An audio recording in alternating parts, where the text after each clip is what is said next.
अस्सलाम वालेकुम जी, रफ़ी शादी से तरीके से एमडी वाले लोग का तमिल सानी खाओ कोहली। अच्छा जी, हम लोग जो है ना वो start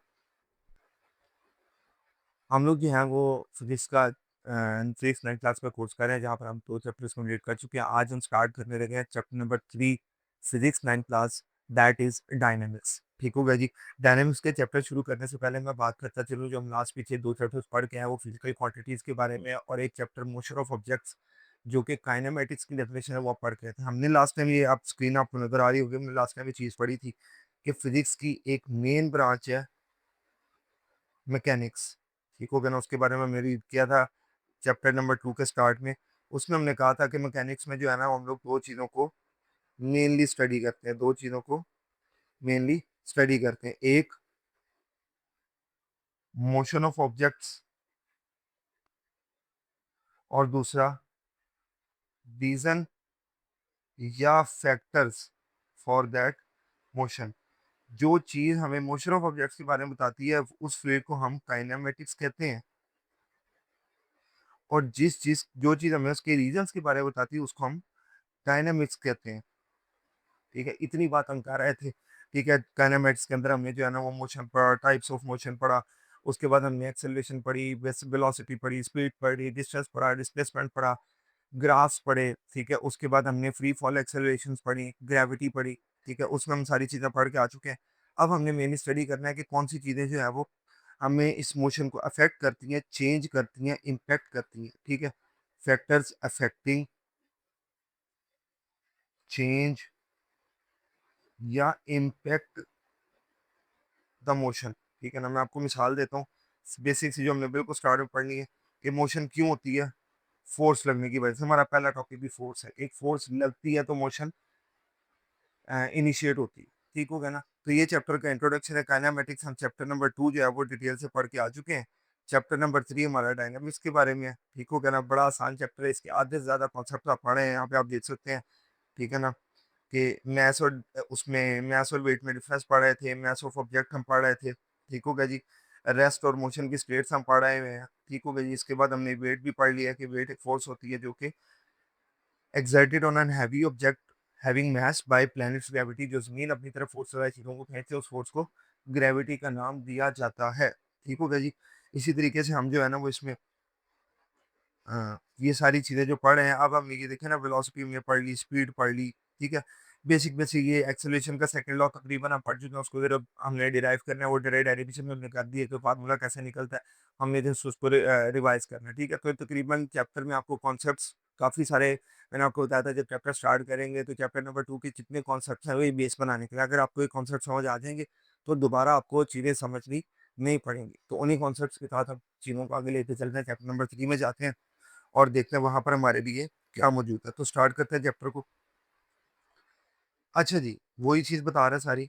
in kinematic we studied the motion of the objects if the position, velocity and acceleration were known at any time, then the position and velocity of the moving body at another time could be completely described।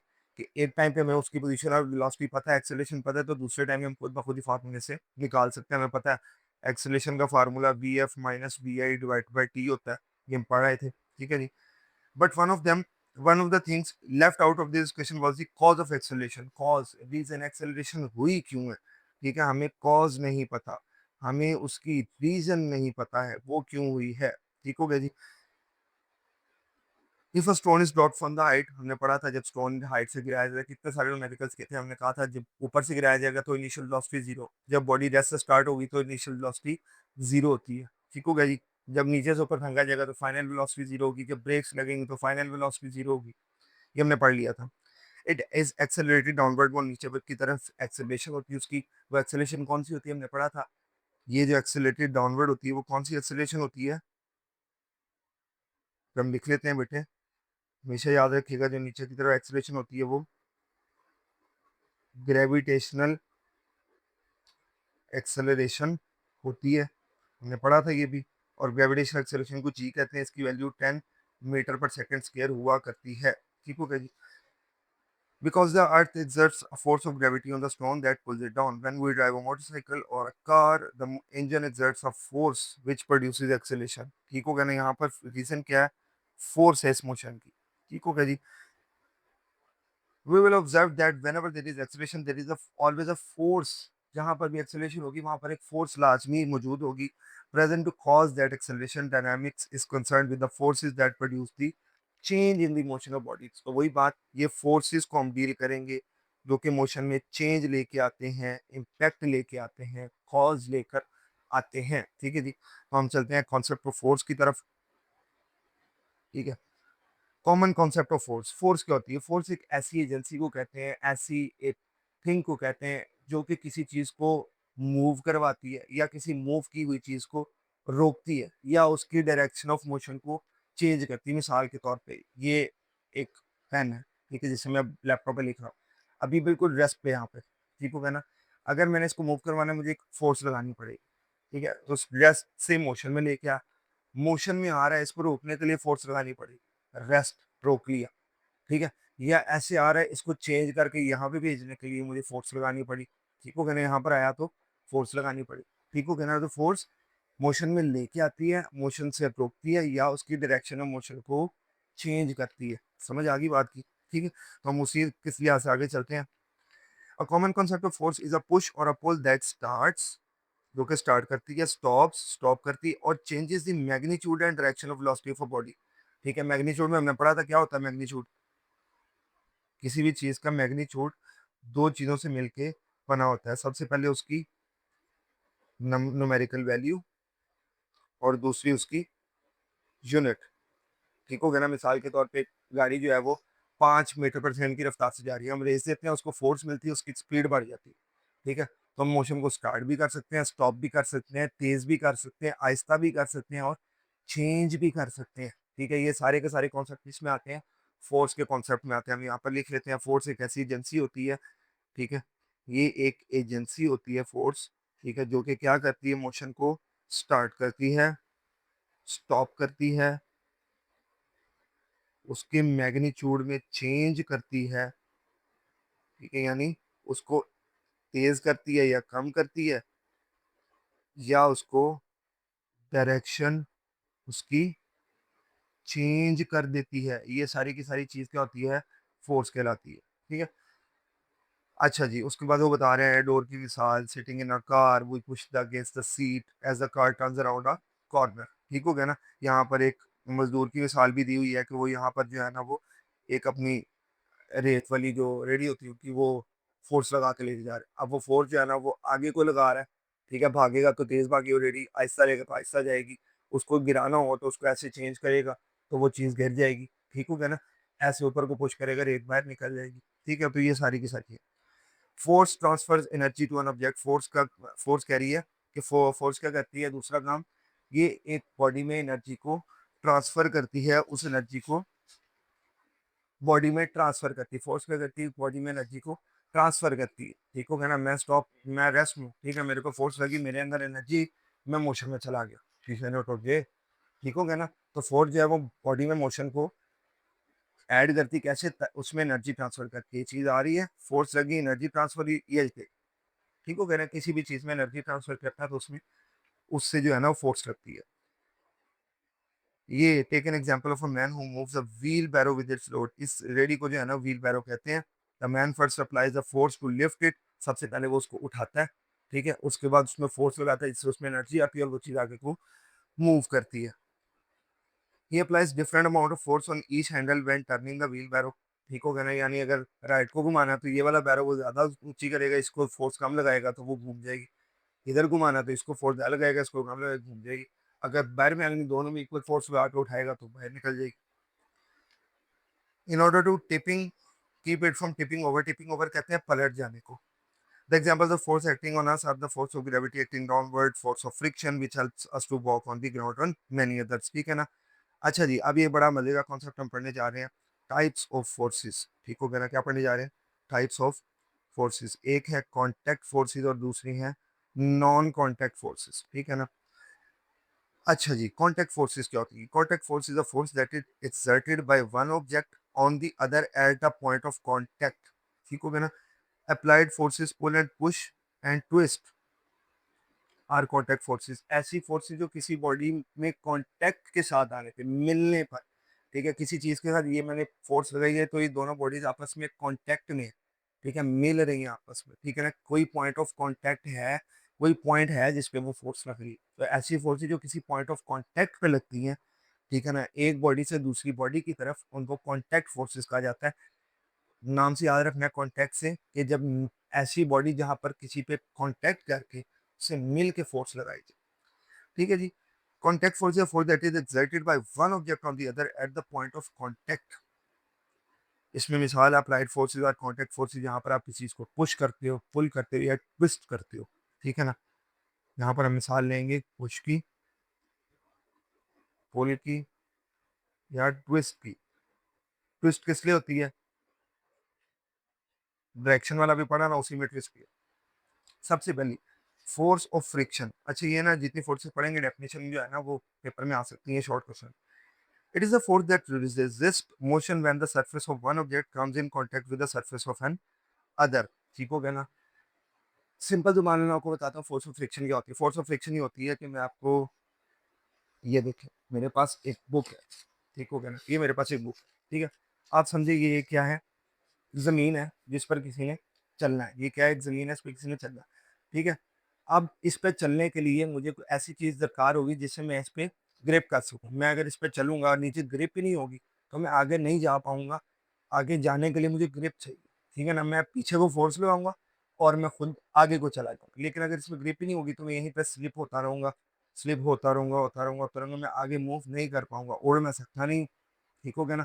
तो ऐसी force जो कि आपको grip provide करती है और resist करती है आपके मोशन को। ज़मीन आपको आगे जाने से रोकेगी, तो आप वही पैर आगे रेड़ नहीं सकते आगे। आप इसको यूज़ करते हुए इसको पीछे जाएँगे, अपनी बॉडी को इसके सहारे आगे लाएँगे और फिर आगे जाएँगे, ठीक है ना? तो नीचे जो यहाँ पर फ़ोर्स लग रही है ना, नीचे इसकी, वो फ़ोर्स ऑफ फ्रिक्शन होती है। ऐसी फ़ोर्स जो ज़मीन या कोई भी बॉडी जो है वो आपकी मोशन को रेज़िस्ट करने के लिए, उसको रोकने के लिए लगाती है, उसको क्या कहते हैं? फ़ोर्स ऑफ फ्रिक्शन कहते हैं, ठीक है? मैं आपको मिसाल देता हूँ। जब आप बाइक चला रहे होते हैं तो आपको जो है ना वो बाइक चलाते वक़्त आपके मुँह पे जो है ना वो हवा पड़ती है, जिससे आपकी मोशन रेज़िस्ट होती है, आपको पीछे को प्रेशर फ़ील होता है। गाड़ी तेज़ भगाते हैं, पीछे को बंदा जाके टेक लग जाती है, ठीक हो गया ना? इसी तरह एयरप्लेन में पीछे को टेक लग जाती है जब बहुत ज़्यादा स्पीड होती है, ठीक हो गया ना? झूलों में झूले जब बहुत तेज़ चलते हैं, तो आपकी पीछे को बिल्कुल आ जाए तो मुँह नहीं आगे किया जाता, ठीक हो गया ना? वो एयर आपको मोशन को रेज़िस्ट कर रही होती है, आपको पीछे खींच रही होती है। इसी तरीके से जब आप ज़मीन पे चलते हो तो ज़मीन भी आपको आगे चलने नहीं देती, क्योंकि इसमें फ्रिक्शन की फ़ोर्स है। ठीक है? इसको रगड़ की फ़ोर्स भी कहते हैं, रगड़ खाती जो चीज़, ठीक है ना? इस पर चलने के लिए आपको इससे पुश करना पड़ेगा, ये एनर्जी आएगी, आपकी बॉडी आगे जाएगी और ये यहाँ पे आ जाएगी। फिर पुश करोगे, फिर आगे जाओ, पुश करते बंदा आगे जाएगा। ठीक हो गया जी? ये होती है force of friction that resist motion, जो मोशन को रोकती है when the surface of one object comes in contact with surface of the other. Contact में आती है, वही कॉन्टैक्ट फ़ोर्सेस है। ठीक हो गया ना? तो हम इसकी मिसाल लेंगे, पर्सन वॉकिंग ऑन रोड, ठीक हो गया जी? कार ड्राइविंग ऑन हाईवे, ठीक है ना? तो वहाँ पर फोर्स ऑफ फ्रिक्शन होती है। अच्छा जी, हो गया। अच्छा जी, आगे चलते हैं। तो जो मोशन को रेज़िस्ट करती है, वहाँ वापस हम वहीं पे जा रहे हैं, ठीक हो गया ना? जो हमने रेजिस्टेंस फोर्स पहले पढ़ी थी फ्रिक्शन की, caused by the motion of a body through a fluid.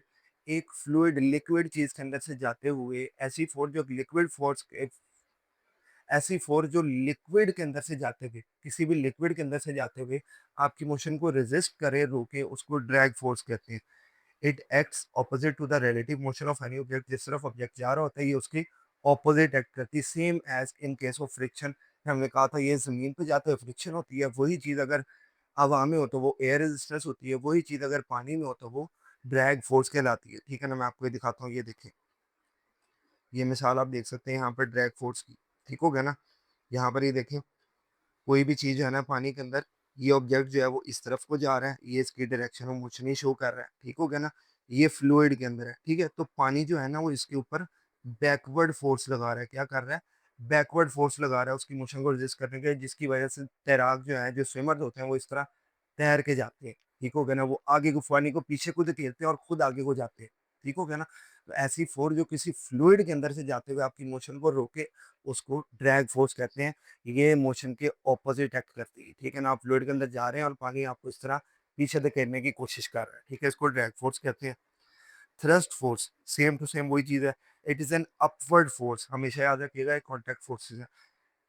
Exerted by liquid on an object immersed in it. Thrust force क्या होती है? ये लिक्विड की तरफ से लगाई जाने वाली ऐसी फोर्स होती है जो किसी लिक्विड के अंदर लगती है, इसको अपवर्ड मूव करवाने के लिए, ठीक हो गया ना? लिक्विड हमेशा अपवर्ड फोर्स लगाता है। मिसाल के तौर पे मैं आपको बताता हूँ, ठीक हो गया ना? थ्रस्ट फोर्स की आपको बाकी मिसाल समझाता हूँ मैं। यहाँ पे मेरे पास एक और है, ठीक है?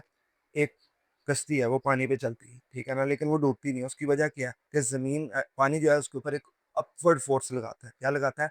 अपवर्ड फोर्स लगाता है इसको ऊपर के लिए, कश्ती नीचे को फोर्स लगाती है, और चीज़ जो है ना पानी में तैर जाती है। जो उस पानी ऊपर को फोर्स लगाता है ना, उसको थ्रस्ट फोर्स कहते हैं, ठीक है? अब हमें भी थ्रस्ट फोर्स काम करती है जब रॉकेट उड़ते हैं, ठीक है ना? ये देखिए यहाँ पर, ये वाली तस्वीर देखें, ठीक है ना?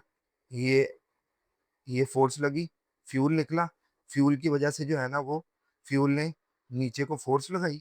जब फ्यूल ने नीचे को फोर्स लगाई, तो रॉकेट को जो नीचे को फोर्स लगी, आग निकली, आग ने ऊपर को रॉकेट को फोर्स लगाई, ठीक हो गया ना? तो जो ऊपर को फोर्स लगी उसको थ्रस्ट फोर्स कहते हैं। उसको क्या कहते हैं? थ्रस्ट फोर्स कहते हैं। लेकिन ऊपर से एयर है, एयर रॉकेट को अपोजिट फोर्स लगा रही है, तो एयर वाली फोर्स को हम क्या कहेंगे? ड्रैग फोर्स कहेंगे, ठीक हो गया ना?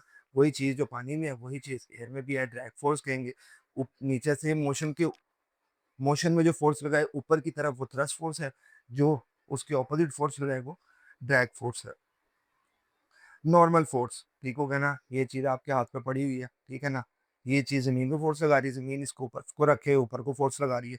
तो इन दोनों के दरमियान जो फोर्स है ना, इसको नॉर्मल फोर्स कहते हैं। जब भी कोई चीज़ किसी ऑब्जेक्ट पे पड़ी होती है, किसी सरफेस पे पड़ी होती है, तो उसके ऊपर फोर्स ज़मीन की तरफ से लग रही होती है, उसको नॉर्मल फोर्स कहते हैं, ठीक है जी?